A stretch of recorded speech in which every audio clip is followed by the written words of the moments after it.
Hello and welcome to Question Time. I'm Benga Ashiru. Like a city destined to shine, perhaps with a huge mineral endowment, none could ask for more. Delta State, one of the oil-lavishly rich states in South Nigeria, is a distant dream from this potential. Why not join in this conversation by sending us a comment on our various social media platforms showing on your screen. Today, Delta State is faced with myriad of problems ranging from youth restiveness, communal clashes, kidnapping, attack on oil installations, detour draining revenue from drop in oil price and farmers' headwind crisis. Is there a political will and a visionary drive to steer Delta State out of the woods? Perhaps with the signing of 294.5 billion naira into law, can the Okowa-led administration change the economic fortunes of the state? How does it intend to finance this budget with a wage bill of 6 billion naira and a staff strength of 60,000? Channels TV crew was at the government house in Asaba, the Delta State capital. We had a chat with the governor of Delta State, Senator IFEANYI Okowa.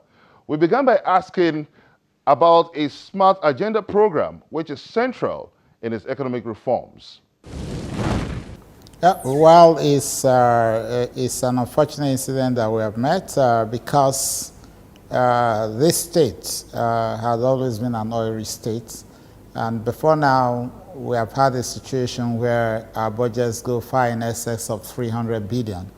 And because we were getting a lot from the Federal Allocation Committee, over time, we have had a lot of persons engaged as public servants in the civil service, in our various higher institutions. And to that extent, our salary levels have grown upward to about 7 billion monthly. And that is a major issue. And you understand that recession or no recession, the recurrent budget, particularly as it relates to salary, remains near constant, and that has become an issue. But we'll try to manage the budget in terms of looking into the budgets in such a manner that we have more realistic budgets, and that's why you find that the budget of today and that of last year, 2016, is a contracted budget, a budget less than what we used to have between 2010 and 2014. Why the recurrent expenditure remains high, the capital expenditure is less than 50%. And we're doing our best. What we're getting from the federal allocation is still quite low. We're spending a lot of money beyond salaries, servicing debts. We spend almost 3 billion monthly servicing debts that we have been exposed to.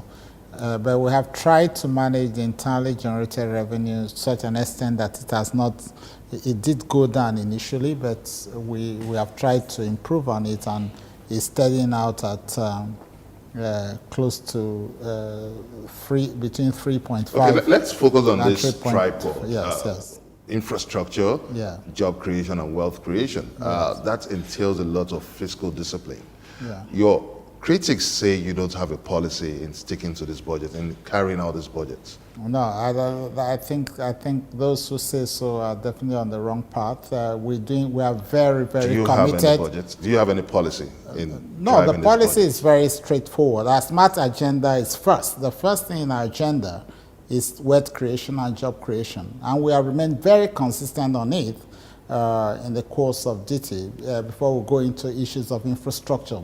Right from 2015, we came in May. The first set of youths that we engaged, 1,300 youths that we engaged in two programs that we did create, the Skills Training Entrepreneurship Program and the Youth Agriculture Entrepreneurship Program. The first set of youths were engaged in the month of August, just barely 2 months after our come, because we spent those 2 months actually in the process of getting the youth documented and getting them through interview processes, because we did not want to make it political. It was merit-based. Well, in creating massive jobs for the youth, foreign direct investment is important here. Why do you think people will take the risk of coming to Delta State to invest in business? Yes, we're trying to encourage them, give them a peaceful environment, and we're working very hard with the security agencies and our people, our youths, our elders to create a very peaceful environment.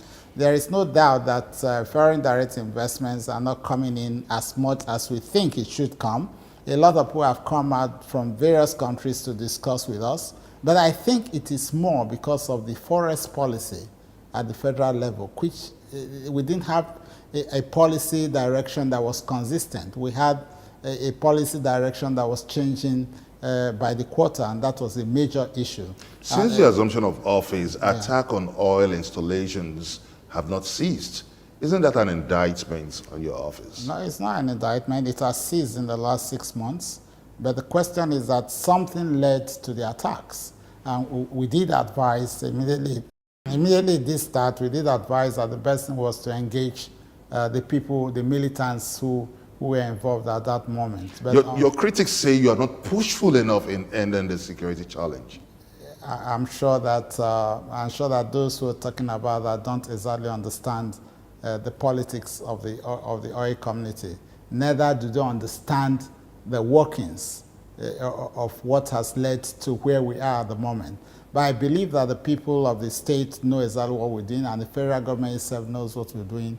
And we've done a lot. And whatever peace that we have achieved at the moment is likely because of the efforts of the state. We only just capped it up with the visit of the vice president, but likely because of our efforts, we have engaged a lot of people. We have used all manner of methods to influence the youth to stop what they're doing. And I think we've done quite a lot in that direction. That's why you have lasting peace. But you ask, how did it start? It was all because of the Maritime University in Okowa. A statement that was made by a minister that university was going to be scrapped. Immediately that statement was made, in less than within the first 4 weeks, we had the first attack. And preemptively, we tried to go into study, and that's why on January 13th and 14th, we called a stakeholders meeting, because we knew that that statement that was made was definitely going to start a lot of crisis. And we had the stakeholders meeting, and it was very obvious to the security agency that from the stakeholders meeting that tempers were boiling. And unfortunately, before we knew it, within 48 hours from that meeting, the first attack did occur. And since then, we have continued to manage these issues until we came to a situation now where the federal government now understands that there is the need to talk to people. Even the PANDEF, the group of elders that came in to start, on the ground, we actually helped to mobilize them to speak out.